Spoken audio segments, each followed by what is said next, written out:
근데 이제 제가 아까 말씀드린 그런 것이 좀 키 포인트라 그럴까요? 어떤 요인들이 있겠냐 하면 저는 이렇게 보는 건 이제 AI, 빅데이터, 그다음 메타버스, 그리고 이제 디지털 커런시 이렇게 다 보고 있는데요.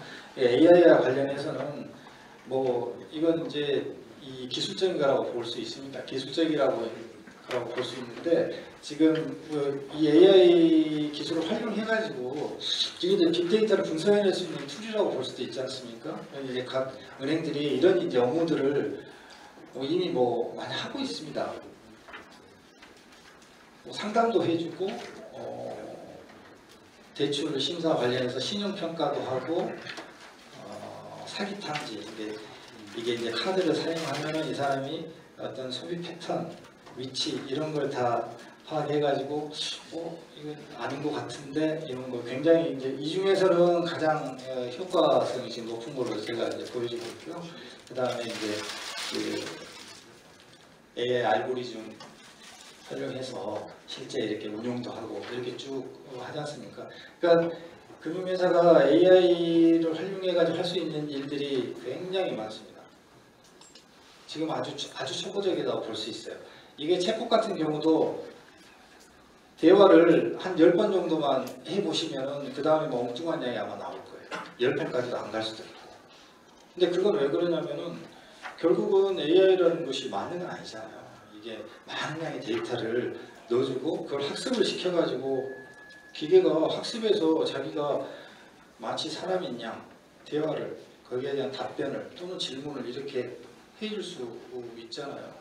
해줄 수 있는데 아직은 그게 이 어떤 기술 수준 이런 것들이 떨어지는 거죠. 예를 들어서 여러분들 아마 들어서 잘 아시겠지만 그 오픈 AI 재단이죠.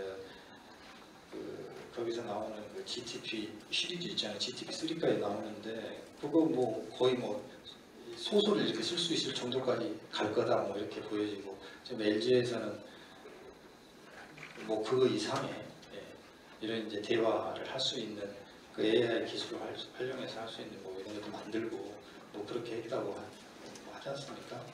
근데 이제 이게 그러면 왜 그렇게 됐는지 여기도 이제 다 마찬가지입니다. 이게 심사를 하고 그 이제 어떤 이제 사기 탐지도 하고 이런 것들이 이거 보면은 우리가 이제 많은 양의 데이터를 입력을 시켜가지고 공부를 시켜서 결과가 딱 나왔어요. 예를 들어서 이제 심사를 했는데 내 데이터를 딱 놓고 AI로 이 심사를 받았어요. 심사를 받았는데 내가 5등급이 나왔어. 왜 5등급이 나왔냐 물어보면 지금은 몰라요.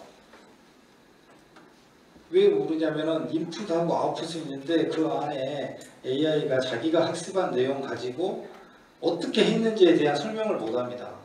그래서 요즘 계속 연구하고 있는 게 설명 가능한 AI 뭐 이런 왜 이렇게 됐는지에 대한 설명을 해줘야 돼. 우리가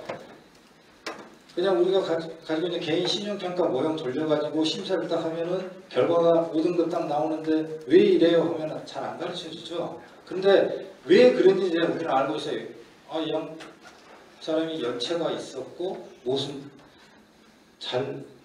뭐 갚는 건 잘 갚았고 또 급여도 올랐고 뭐 한 거에 대한 이런 거에 가중치에 대한 이런 이야기들 지금 어느 정도까지 나와 있냐면 거기에서 이 알고리즘에 따라서 뭐 1번부터 예를 들어 10번까지 가중치를 어느 정도 줬다 이렇게 해가지고 이제 그 정도까지 나오는데 만족할 수준은 아닙니다. 그래서 이제 우리 이제 정책당국에서 이런 이제 어떤 AI 관련된 윤리적인 면이나 또는 조직 이런 그런 것들을 잘 갖춰져야 된다는 게 가이드라인을 이미 뭐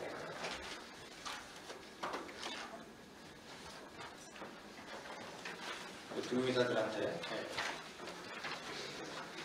말했었고요. 그다음에 이제 두 번째 이제 빅데이터인데 빅데이터 관련해서 이제 이 마이데이터 서비스가 이미 되고 있고 또 새로운 곳에서 마이데이터 서비스를 하겠다고 지금도 이제 마이데이터 어떤 인허가를 해주고 있지 않습니까? 결국은 이제 소비자 보호를 기반으로 해서 소비자 주권, 소비자가 고객이 내 데이터를 내가 잘 활용할 수 있도록 해주겠다 하는 게 이제 마이데이터지 않습니까? 근데 이 마이데이터라는 것도 봤더니 저희가 이제 조사를 해봤더니 마이데이터 관련해서 이게 이제 수용성이 어느 정도냐 한번 봐봤더니 그런 것을 적극적으로 잘 활용할 수 있어서 좋다고 해서 굉장히 이제 적극적으로 뭐 나중에는 이제 공공 데이터들 뭐 의료 데이터든 뭐 다음에 이제 뭐 교통 관련된 거라든지 내가 이제 그 공공 뭐 보험 서비스를 이용하면서 했던 그런 행위라든지 모든 데이터들을 다 해가지고 적극적으로 이렇게 활용했으면 좋겠다는 부류가 있고, 그 다음에 이제 보안이라든지 뭐 이런 것도 좀 염려가 되니까 이런 것들이 좀 잘 되면 마이데이터 사용하는 데 문제 없고 뭐 사용 계속 앞으로 더 이렇게 고도화해서 사용하고 싶다 하는 분들, 그리고 그런 것들이 너무 염려돼서 난 믿을 수가 없다, 그래서 수용할 수 없다, 굉장히 이렇게 나눠져 있어요. 나눠져 있더라고요. 근데 금융기관에서 이렇게 마이데이터를 담당하고 있는 직원들이 이런 거에 대해서 인식을 정확히 잘 하고 있지는 못하는 것 같더라고요. 그래서 이제 이런 이제 마이데이터 관련해서도 그 오픈뱅킹 마이데이터 이 관련해서 내 데이터 이것들을 좀 주체적으로 사용할 수 있도록 해주고 있다. 뭐 잘 아시는 거죠. 그리고 이제 요즘 보면은 이제 은행들이 그 모빌리티 사업을 하는 것은 아니고 이제 모빌리티 사업자들하고 제휴를 이렇게 많이 하고 있죠. 그건 이제 결국은 외부 데이터를 많이 끌어와서 데이터를 굉장히 다양한 데이터를 풍성하게 만들어서 이 고객들한테 이 좋은 서비스를 제공을 하고 또 그러한 과정에서 새로운 상품도 만들어낼 수 있다. 그래서 이런 이제 외부 데이터들을 많이 이렇게 좀 이종간 데이터도 융합해서 쓸 수 있도록 하기 위해서 모빌리티 쪽하고 제휴를 많이 하는 것 같습니다. 이제 저희가 내부적으로 잠깐 말씀을 드리면 농협은 이제 금융사업도 하지만 모의사 이제 경제 유통사업도 많이 하잖아요. 예를 들어서 하나로마트 이용하는 고객들 데이터가 어마어마합니다.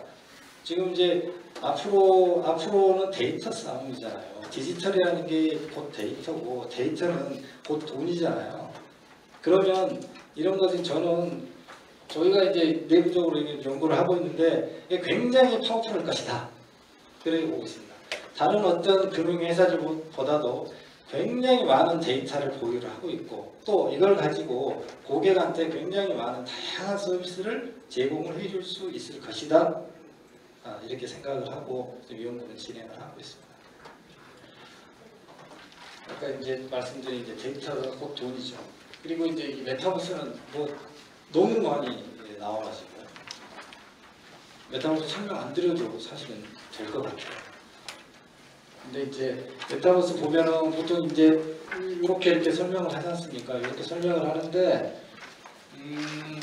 이미 이제 금융회사들에서는 이런 어떤 플랫폼, 메타버스 플랫폼, 뭐 제페토나 로블록스 이런 데 이제 활용해가지고 소위 말해서 뭐 쇼핑몰이 입점하듯이 그렇게 이렇게 지금 하고 있는데 글로벌 금융사도 이게 이 AR 기반으로 서비스를 하거나 직무 교육을 하거나 비대면 고객 관리도 하고 이렇게 하고 있습니다.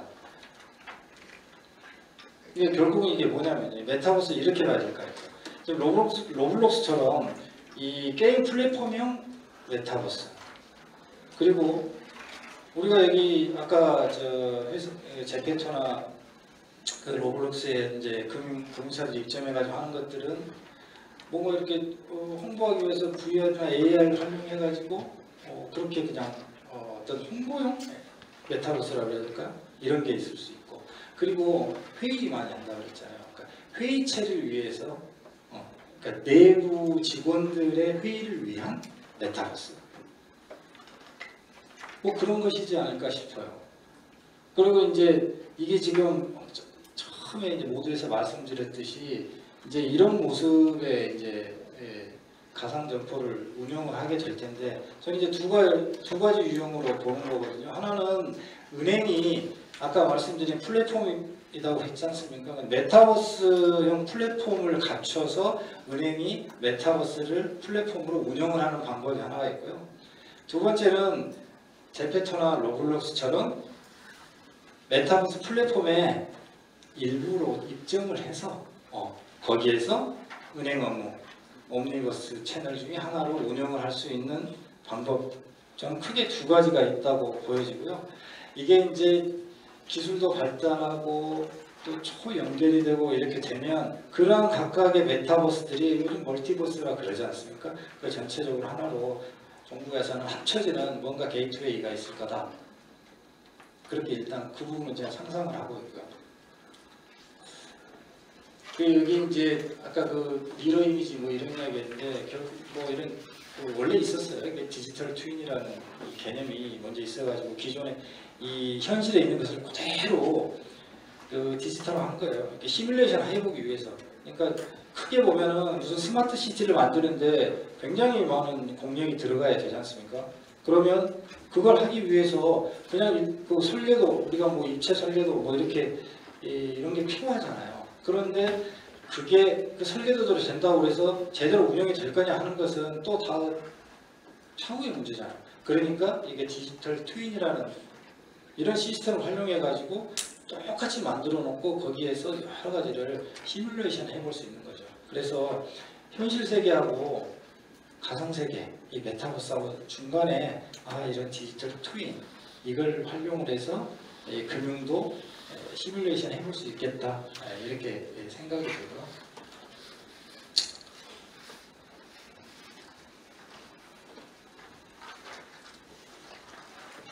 디지털 커런시에 대해서는 그 요즘 이제 굉장히 논란이 많습니다. 굉장히 논란이 많고요. 여러분들도 뭐 코인 투자 이렇게 해보신 분들도 뭐 있으시겠는데 법적인 거, 정책적인 거, 실제 돌아가는 거, 앞으로 어떻게 될 거냐 이런 거에 대한 것은 저는 이제 이렇게 보는 거예요. 이게 뭐 여러 가지 뭐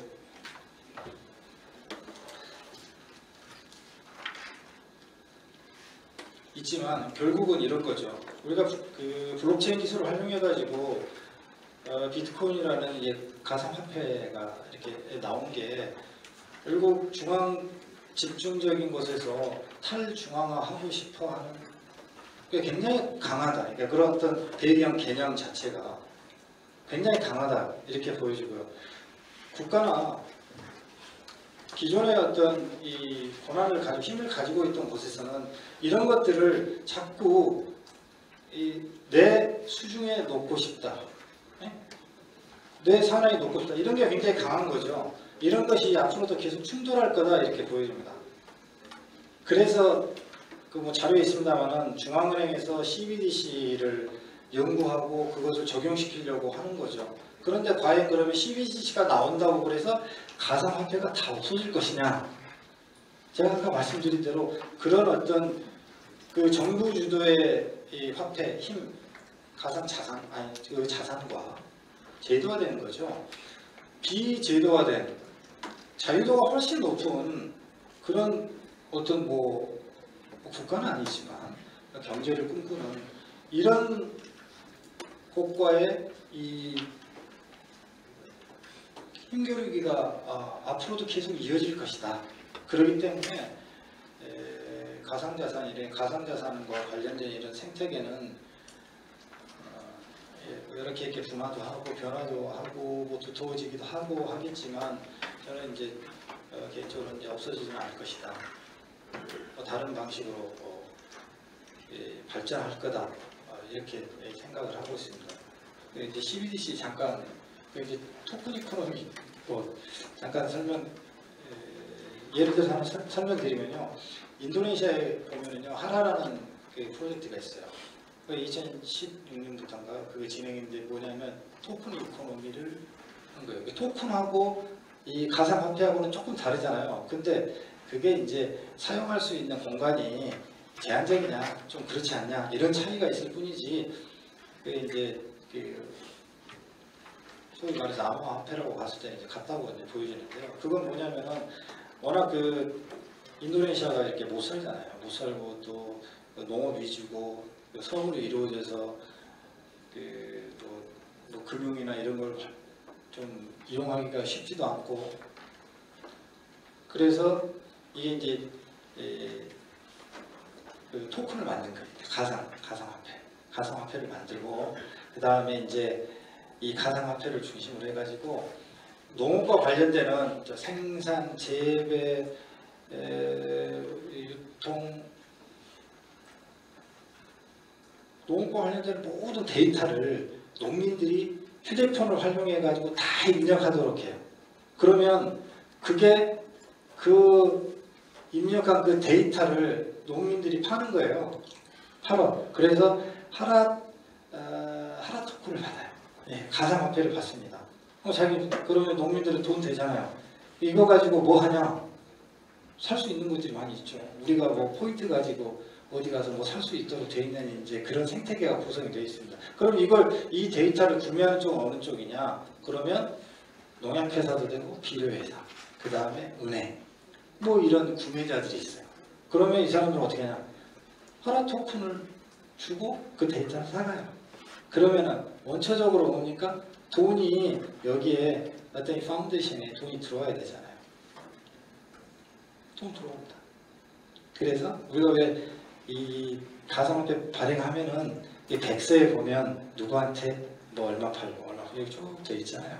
지금 그게 보면은 12억 개, 원래 이제 12억 개 전체적으로 발행한다고 되어 있고 30% 정도 이렇게 팔았더라고요. 그러면 이 데이터의 정합성 이런 것을 누가 하냐? 그런 전문가 집단이 있어가지고 그거에 대한 퀄리티를 매겨요. 그 데이터에 대한 퀄리티.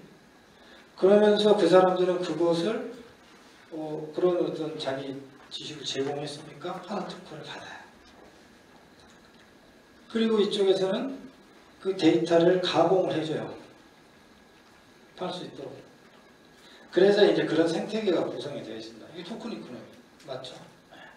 이제 그런 것들이 제가 이제 다른 쪽에 많은 어떤 뭐 사례들이 있겠는데 제가 들여다봤던 사례는 그런 사례가 있습니다. 이제 CBDC는 한국은행에서도 이제 많이 하고 있는데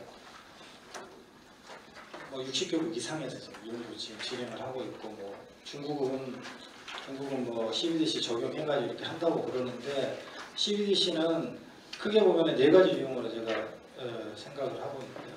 하나는 뭐냐면은 토큰을 발행을 하는데 계좌 기반으로 발행하느냐, 그렇지 않느냐.